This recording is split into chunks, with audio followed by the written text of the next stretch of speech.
तो बच्चों, आज की इस क्लास में हम लोग वज्रगुणन विधि को सीखेंगे। वज्रगुणन विधि द्वारा समीकरणों को कैसे हल किया जाता है वो हम लोग सीखते हैं। तो उसके लिए हम मान लेते हैं कि दो रैखिक समीकरण हमें दिए हैं और वो रैखिक समीकरण हैं a1x plus b1y plus c1 बराबर 0। दूसरा समीकरण है a2x plus b2y plus c2 बराबर 0। ये दो रैखिक समीकरण हमें दे रखे हैं। अब यहाँ पर इस बात को नोट कर लीजिए कि ये इंपॉर्टेंट है कि अगर आपको ये मेथड जो बताने जा रहे हैं यूज़ करना है तो आपको स्टैंडर्ड फॉर्म में इक्वेशंस को रखनी पड़ेंगी। वो क्या है, राइट साइड हमेशा 0 लेना है आपको। बाकी अगर राइट साइड में कोई कांस्टेंट दे रखा है उसको लेफ्ट में शिफ्ट कर लेना है, सारे टर्म्स को लेफ्ट में रखना है, राइट साइड हमेशा 0 रखना है।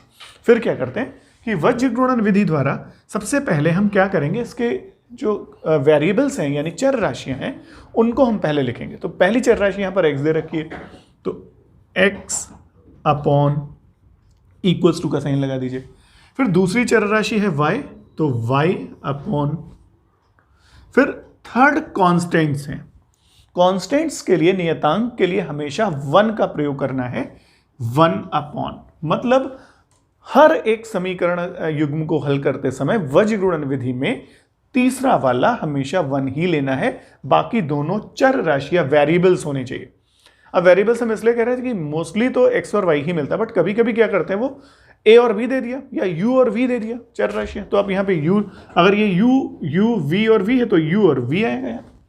तो ये ध्यान रखने वाली बात है कि चर राशियों पर बात करनी है। यहाँ पर x y चर राशियां हैं तो x और y लिखना है, u v राशियां हैं तो u v लिखना है, a b चर राशियां हैं तो a b लिखना है, जो भी है। बट कांस्टेंट के लिए हमेशा 1 यूज होगा यहाँ पर, चाहे जो भी नंबर दिया हो।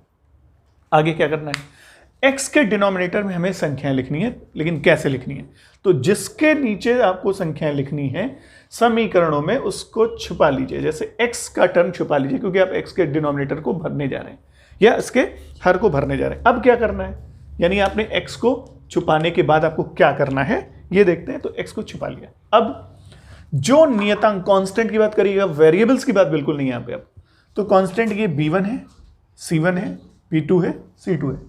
तो उसी ऑर्डर में, जिस ऑर्डर में है, b1 के साथ c1 बीच में गैप देना है, b2 के साथ c2 बीच में गैप देना है, ये लिख लिया। फिर इसके बाद y का डिनोमिनेटर फिल करना है, y को टर्म को छुपा लीजिए। अब आगे बढ़िए, पीछे नहीं जाना है हमें। c1 c2, c1 c2, फिर a1 a2, ये रहा a1 a2। फिर इसके बाद कांस्टेंट को छुपा लिया, तो a1 a2, a1 a2 और ये b1 b2, b1 b2। अब एक और खास बात सब में देख लीजिए, b1 b2 c1 c2, ये b1 b2 से स्टार्ट किया, c1 c2 पर एंड हुआ। तो c1 c2 से ये y का टर्म, y का डिनोमिनेटर स्टार्ट हो जा रहा है, तो ये एंड हुआ, यहीं से स्टार्ट, माने ये दोनों नंबर सेम होने चाहिए। फिर a1 a2 पर एंड हुआ है तो ये a1 a2 से स्टार्ट हो रहा है, माने ये और ये नंबर से, ये नंबर ये नंबर ये नंबर ये नंबर सेम होने चाहिए। फिर b1 b2 पर ये लास्ट वाला एंड हुआ तो स्टार्ट पहला हो गया b1 b2, तो साइक्लिक ऑर्डर चल रहा है, b1 b2 c1 c2, फिर c1 c2 a1 a2, a1 a2 b1 b2, वापस b1 b2। तो फिर आगे क्या करना है, एरोज लगाने, यानी तीर एरो बनाना है। तो पहले b1 से c2 की तरफ, फिर b2 से c1 की तरफ, c1 से a2 की तरफ, एक क्रॉस। इसको इसीलिए वज्रगुणन या क्रॉस मल्टीप्लिकेशन कहते हैं क्योंकि क्रॉस होना चाहिए दोनों के बीच में। तो ये क्रॉस हो जा रहा है, देखिए दोनों क्रॉस हो गया एरो, यहां पर भी क्रॉस हो गया, यहां पर भी क्रॉस लगा देते हैं, ये रहा।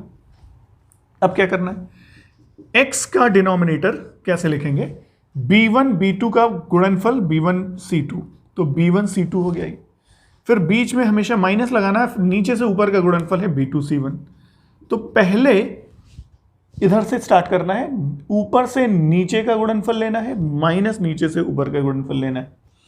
फिर वही सेम यहां पर भी करना है, तो y अपॉन, पहले ऊपर से नीचे c1 a2, बीच में माइनस c2 a1 बराबर, यहां पर 1 upon a1 b2, a1 b2, बीच में माइनस a2 b1, ये रहा। तो फिर ध्यान से देखना है कि गुणनफल कैसे करना होगा आपको। पहले नीचे से ऊपर की तरफ वाले एरो को करना है, फिर ऊपर से नीचे से ऊपर की तरफ, सॉरी पहले ऊपर से नीचे की तरफ वाले एरो को गुणा करना है और फिर माइनस लगाते हैं नीचे से ऊपर जाना है। तो ऊपर से नीचे माइनस नीचे से ऊपर, ऊपर से नीचे माइनस नीचे से ऊपर, ऊपर से नीचे माइनस नीचे से, ये। तो फिर गुणनफल कर लिया हमने, बीच में माइनस लगा दिया। अब क्या करना है, अब ये 3 टर्म हैं, तीनों इक्वल है, तो क्या करेंगे, इसको इसके इक्वल कर देते हैं, इसको इसके इक्वल कर देते हैं। तो हम लिख सकते हैं x upon b1c2 minus b2c1 बराबर 1 अपॉन a1b2 माइनस a2b1, तथा दूसरा ले लेते हैं y upon c1a2 minus c2a1 equals to 1 upon a1b2 minus a2b1। ये कर लिया। अब क्रॉस मल्टीप्लिकेशन, तेरे एक गुणा, इसको उधर कर लेते हैं, b1c2 minus b2c1 upon a1b2 minus a2b1। क्या किया आपने, इसका तेरे गुणा 1 के साथ कर दिया, तो यही आ जाएगा b1c2 माइनस b2c1, और हर में वही रहेगा a1b2 माइनस a2b1, तथा यही सेम यहाँ लगा देते हैं y इक्वल्स टू इसका गुणा 1 के साथ, तो यही c1a2 minus c2a1 upon a1b2 minus a2b1। तो बस अब x का मान हमें ये मिल गया और y का मान हमें ये मिल गया। तो ये है वज्र गुणन विधि या क्रॉस मल्टीप्लिकेशन मेथड। बहुत ही आसान है, कोई बहुत बिल्कुल मुश्किल नहीं है। हाँ, कैलकुलेशन ध्यान रखना होगा। जब आप क्रॉस मल्टीप्लिकेशन करिएगा तो साइन का विशेष ध्यान रखिएगा। पहले ऊपर से नीचे मल्टीप्लाई करते हैं, जो साइन आएगा उस साइन में लिख लेंगे, माइनस लगाएंगे, फिर इसका गुणनफल करेंगे, जो साइन आएगा वो लिख लेंगे। फिर ध्यान रखना होगा b2c1 के साइन पर डिपेंड करेगा। अगर ये पॉजिटिव है तो माइनस ही रहेगा, और अगर ये माइनस आ गया तो माइनस माइनस प्लस हो जाएगा। ये चीज़ें ध्यान रखें। तो इस तरह से क्रॉस मल्टीप्लिकेशन मेथड हम लोग यूज़ कर सकते हैं।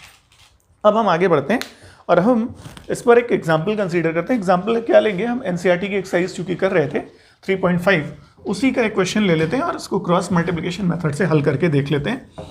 तो ये मेथड हम लोग यहाँ से सीख सकते हैं। तो क्वेश्चन क्या दे रखा है, थर्ड, हालांकि इन्होंने दिया है कि तीसरे प्रश्न में इन्होंने ये दे रखा है, 2 समीकरण दिए हैं और कहा है इसको आप प्रतिस्थापन विधि द्वारा यानी सब्स्टिट्यूशन मेथड द्वारा और वज्र गुणन विधि यानी क्रॉस मल्टीप्लिकेशन मेथड दोनों से सॉल्व करके देखना है। और आपको जो भी मेथड इजी लगता है वो एक्सप्लेन बता सकते हैं।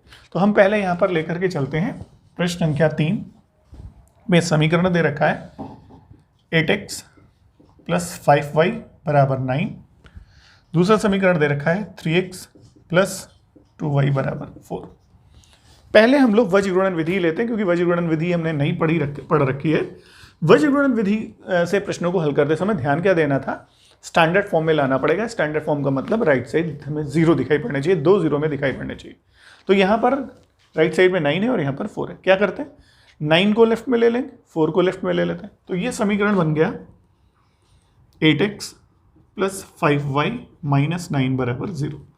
इस समीकरण को लिख सकते हैं 3x प्लस 2y, 4 भी यहाँ पॉजिटिव है राइट में, लेफ्ट में ले जाएंगे, माइनस 4 बराबर 0। अब हम लिखेंगे वज्र गुणन विधि द्वारा, ये तो वज्र गुणन विधि द्वारा यानी क्रॉस मल्टीप्लिकेशन मेथड के द्वारा हम क्या लिखेंगे, पहली चर राशि x है अपॉन दूसरी चर राशि y है अपॉन तीसरा कांस्टेंट के लिए हमेशा 1, ये तो बता चुके हैं आपको। चर राशि x अपॉन चर राशि y अपॉन कांस्टेंट के लिए 1। अब x के डिनोमिनेटर को फिल करने के लिए हमें x के टर्म्स को छुपाना पड़ेगा। जैसे नंबर दिख रहे हैं 5 माइनस 9 2 माइनस 4 लिख दिया, 5 माइनस 9 2 माइनस 4। फिर हमें y का डिनोमिनेटर लिखना है, या फिर आप ऐसे भी कर सकते हैं कि जहां पर एंड हो रहा है y को आप वैसे स्टार्ट कर लीजिए, माइनस 9 माइनस 4, y को छुपा लीजिए, माइनस 9 माइनस 4 आप लिख चुके हैं, 8 3 बाकी है, तो हमने लिख दिया 8 और 3। अब 8 और 3 पर ये एंड हुआ था, आप 8 और 3 से स्टार्ट कर लीजिए। फिर 1 कांस्टेंट, 1 के नीचे के लिए कांस्टेंट को छुपाएंगे, 8 3 5 2, 8 3 लिख चुके थे, 5 2 और लिख लेते हैं, एरो लगा लेते हैं, ले ये एरो, डायरेक्शन एरो का हमेशा ये रखना है, ध्यान रखिएगा कि लेफ्ट से स्टार्ट करना है, हमेशा एरो बनाना, लेफ्ट से राइट की तरफ जाना है, लेकिन पहले ऊपर से नीचे जाना है, फिर नीचे से ऊपर जाना है। लेकिन दोनों कंडीशन में लेफ्ट टू राइट ही ट्रेवल करना है आपको, राइट टू लेफ्ट नहीं ट्रेवल करना है, ठीक। अच्छा, अब मल्टीप्लाई कर लेते हैं, ब्रैकेट्स यूज करिए पहले। तो 5 और -4 का प्रोडक्ट -20 ब्रैकेट लगा लीजिए, बीच में माइनस आएगा ही आएगा, ये वाला बीच में माइनस लगाते हैं, फिर ये इसको मल्टीप्लाई करिए। 2 और -9 का प्रोडक्ट -18 होगा, तो -18 लिख दिया, क्योंकि चिन्ह अगर डिफरेंट हो तो माइनस ही लगता है हमेशा, प्रोडक्ट करते समय, तो माइनस आ गया। इधर आते हैं y अपॉन -9 और 3 का प्रोडक्ट -27 ब्रैकेट, माइनस लगा के ब्रैकेट लगा दीजिए, -4 और 8 का प्रोडक्ट -32 आ जाएगा। 1 अपॉन 8 और 2 का प्रोडक्ट 16, -5 और 3 का 15, ये रहा। अब इनको हम हल कर लेते हैं, तो -20 माइनस माइनस प्लस हो जाएगा ब्रैकेट ओपन करने पर, y अपॉन -27, ये भी माइनस माइनस प्लस हो जाएगा 32, 1 अपॉन 16 - 15 1 आ जाएगा। अब हम x अपॉन ये रहा -2, y upon 5 equals to 1 upon 1 को 1 लिख सकते हैं। और ध्यान रखना है साइन डिफरेंट है तो सब्ट्रैक्ट यानी घटाना है, और साइन हमेशा बड़े वाले का रखना है। तो 20 और 18 का जो डिफरेंस है वो आता है 2, 20 और 18 का डिफरेंस है 2, बट चूंकि 20 बड़ा है उसका साइन माइनस में है तो -2 आएगा। वैसे ही -27 + 32 साइन डिफरेंट, घटाना पड़ेगा, बड़े में से छोटे में घटा लिया, 32 में से 27 गया तो 5 बचता है। 5 का साइन लेकिन क्या रखना होगा, जो 32 का है क्योंकि 32 बड़ा है उसका प्लस है तो प्लस में हम लिखते नहीं, प्लस साइन हो गया। अब क्या करेंगे, x अपॉन -2 को 1 के बराबर तथा y अपॉन 5 को 1 के बराबर, ये कर लिया। तो अब हमें क्या मिलेगा, x बराबर -2 क्रॉस मल्टीप्लाई कर लीजिए, इसका तिर्यक गुणा यहाँ कर देंगे तो 2 × -1 -2 × 1 -2 आ जाएगा। 5 × 1 कर देंगे तो y का मान आ जाएगा 5, तो x का मान -2, y का मान 5। इस तरह से हमारा ये समीकरण हल हो गया। बहुत ही आसान तरीका है क्रॉस मल्टीप्लिकेशन मेथड का, बस विशेष ध्यान रखना है साइंस का, प्लस माइनस कहीं गलत नहीं होने चाहिए। और मल्टीप्लाई करते समय पहले ऊपर से नीचे मल्टीप्लाई करते हैं, फिर माइनस साइन लगा के इसका मल्टीप्लिकेशन करते हैं, ये ध्यान रखना। और अगर इसका प्रोडक्ट माइनस आ रहा है, जैसे यहाँ माइनस आया था तो अल्टीमेटली वो प्लस में बदल गया, लेकिन यहाँ पर प्रोडक्ट पॉजिटिव आ रहा था तो वो माइनस ही रह गया, ये ध्यान रखना है। आप चाहे तो ब्रैकेट वाला स्टेप, ये वाला स्टेप स्किप कर सकते हैं अगर आप समझ गए हैं कि नीचे से ऊपर वाला प्रोडक्ट ये वाला है, इधर वाला। अगर ये प्रोडक्ट्स माइनस है तो प्लस में लिखना होगा, और अगर ये प्लस है तो माइनस में लिखना होगा, साइन चेंज करके लिखना होगा। तो -18 आया है तो +18 लिखना होगा, ये प्रोडक्ट -32 आया है तो +32 होगा, प्रोडक्ट +15 आया है तो -15 होगा, ये रहेगा, डिफरेंट है। तो इस तरह से हम क्रॉस मल्टीप्लिकेशन मेथड से इसको हल कर सकते हैं। अब इसी सेम प्रश्न को हम प्रतिस्थापन विधि द्वारा भी हल कर लें तो हमारा ये प्रश्न सॉल्व हो जाएगा। दोनों मेथड यूज हो जाएंगे क्योंकि प्रश्न में मेथड लिख करके आया है। तो इसलिए ध्यान रखिएगा कि जब भी एग्जामिनेशन में क्वेश्चन आता है, प्रश्न आता है बोर्ड की परीक्षा, किसी भी परीक्षा में, अगर उसमें मेथड लिखा हुआ है कि वज्र गुणन विधि द्वारा निम्न समीकरणों को हल करिए, तो आप फिर बाउंड है, आपको वही मेथड लेना होगा। लेकिन अगर लिखा है कि समीकरण को हल करिए तो आप फ्री हैं, जो भी मेथड लगाना चाहें, जो आपको ईजी लगता हो वो आप यूज़ कर सकते हैं। तो यहाँ पर लिखा है इन्होंने प्रश्न में कि दोनों मेथड लगाइए, प्रतिस्थापन से भी वज्र गुणन। तो वज्र गुणन हो गया, अब हम प्रतिस्थापन द्वारा लेके चलते हैं। तो अगर आपको प्रतिस्थापन विधि याद आ रही हो तो प्रतिस्थापन का मतलब होता है सब्स्टिट्यूशन, यानी एक के स्थान पर दूसरे को रखना, यही है। तो हम क्या करते हैं कि समीकरणों को नंबर दे देते हैं 1 और 2। अब किसी एक समीकरण को सिलेक्ट कर लेते हैं, मान लीजिए पहला समीकरण हमने लिया और एक चर राशि सेलेक्ट कर लेते हैं, हमने y को सिलेक्ट किया। हम क्या करने जा रहे हैं, हम समीकरण 1 से 5y बराबर 9 - 8x, यानी जिस चर राशि को सिलेक्ट करिए उसके टर्म को लेफ्ट में छोड़ दीजिए, बाकी दूसरे को राइट में शिफ्ट कर दीजिए साइन चेंज करते हुए। तो x को 8x को हमने राइट में शिफ्ट कर लिया, माइनस हो गया। अब 5 को यहां से हटा करके y को बिल्कुल फ्री कर लेना है, तो y बराबर आ जाएगा 9 - 8x अपॉन 5। इसको समीकरण 3 दे दीजिए। अब हम क्या करने जा रहे हैं, हमने समीकरण 1 से y का मान x के पदों में निकाल लिया। प्रतिस्थापन विधि द्वारा यही करते हैं, एक चर राशि का मान दूसरी चर राशि के पदों में निकाल लेते हैं और फिर उसका मान जो दूसरा समीकरण बचा हुआ है उसमें रख देते हैं। तो यहां पर समीकरण 1 से निकाला तो समीकरण 2 में रखेंगे, समीकरण 2 से निकाला होता y का मान तो 1 में रखते हैं। आप फ्री है, कुछ भी कर सकते हैं। तो हम समीकरण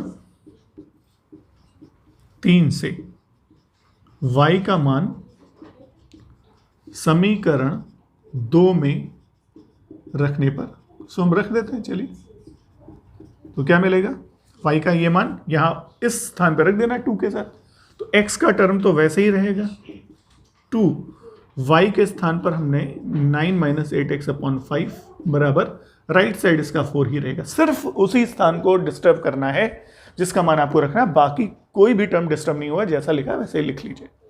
आगे बढ़ता है। इसको सरल करने के लिए हम क्या करते हैं, पूरे में एलसीएम 5 बाईं तरफ ले लेते हैं। 5 3 15x प्लस ब्रैकेट हल सॉल्व करें, 2 इंटू 9 18 माइनस आएगा सन दोनों का product 2 into 8 16x equals to 4 हो गया। ये अब क्या करना है, क्योंकि x 2 जगह आ रहा है, ये रहा, तो इनको सरल करना पड़ेगा। अब सरल करने का तरीका क्या होगा, साइन अगर सेम है तो जोड़ देंगे, साइन अगर डिफरेंट है तो घटा देंगे।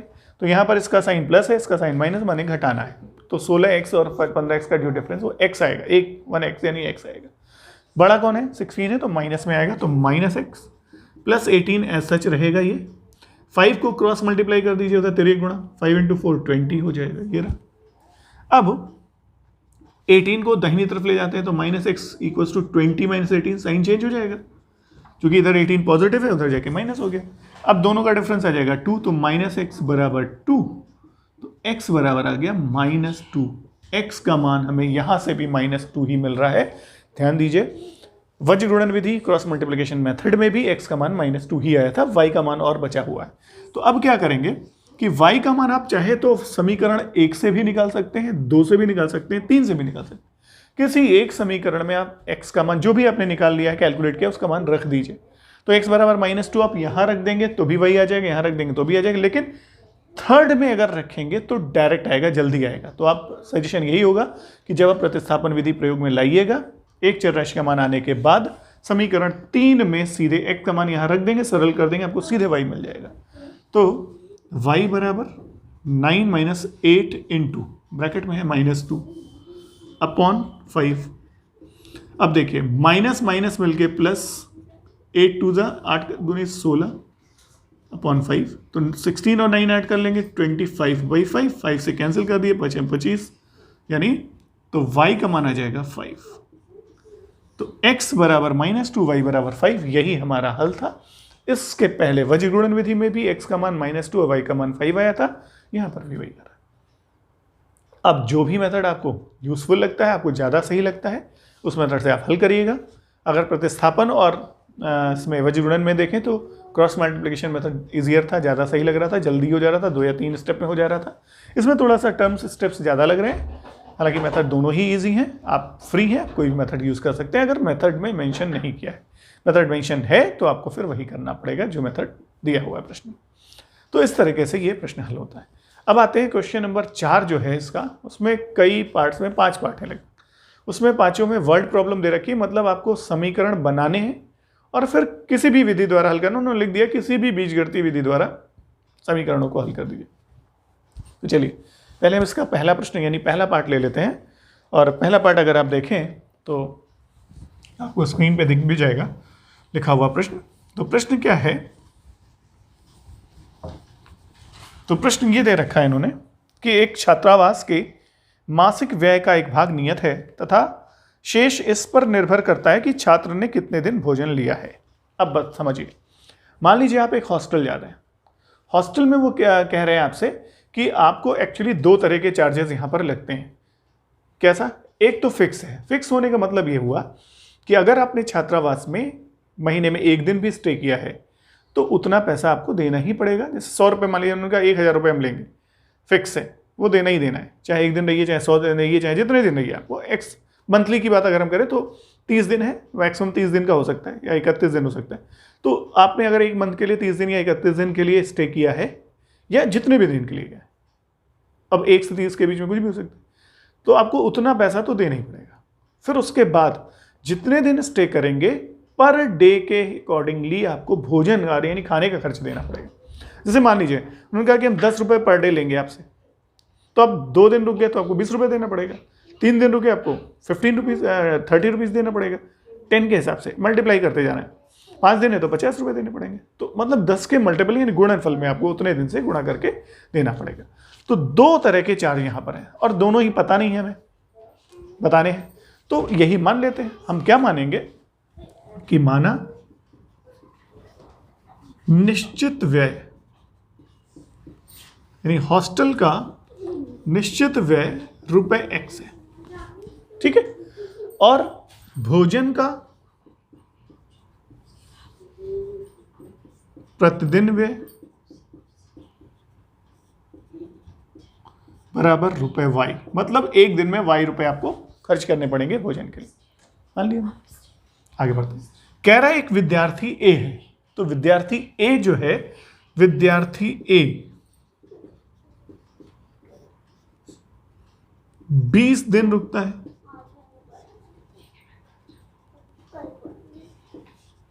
यानी एक महीने में वो 20 दिन के लिए स्टे कर रहा है। तो अब हम उसका खर्च जरा निकालते हैं।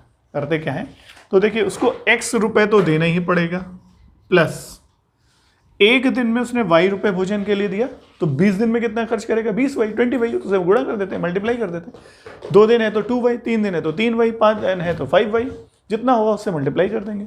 तो ये हो गया प्लस 20y। अब बराबर प्रश्न पढ़ते हैं। प्रश्न में क्या दिया, वो 20 दिन रुकता, तो उसने पूछा कि हमें कितना देना है, तो वहां पता चला कि उसको 1000 रुपए देने पड़ेंगे। तो मतलब ये मिला करके 1000, यानी 1000 1000 होना चाहिए। समीकरण एक बन गया, पहला बन गया। दूसरे पर चलते हैं। दूसरा विद्यार्थी है बी, तो विद्यार्थी बी 26 दिन के लिए रुक रहा है एक महीने में।